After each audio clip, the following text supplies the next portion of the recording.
Sekda Kota Palembang membuka secara langsung sosialisasi dan pembinaan Ketua RT dan Ketua RW sekecamatan Ilir Timur 2 Palembang. Dalam kesempatan tersebut, para RT dan RW diminta memaksimalkan kinerjanya lantaran pada 1 November insentif RT dan RW akan dinaikkan.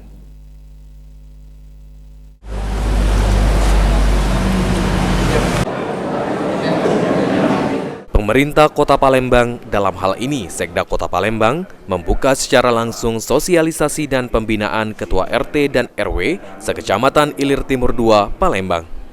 Sekretaris Daerah Kota Palembang, Aprizal Hashim, mengatakan sosialisasi ini dilakukan karena berbagai upaya untuk mensejahterakan masyarakat memerlukan peran dari RT dan RW sebagai ujung tombak pemerintah. Sebagai apresiasi kepada para ketua RT dan RW, pada 1 November ini insentif RT dan RW di Palembang sebanyak 5.023 orang akan dinaikkan menjadi Rp1.000.000.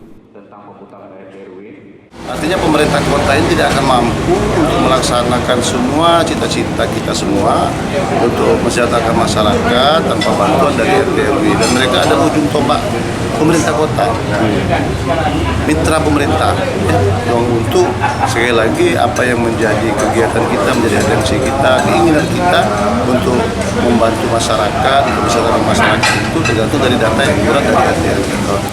Senda, Camat Ilir Timur 2 Palembang, Muhammad Irman menyampaikan, sosialisasi ini merupakan kegiatan rutin yang dilakukan sebagai evaluasi sekaligus memberikan himbauan mengenai tugas RT dan RW yang akan dilakukan ke depannya.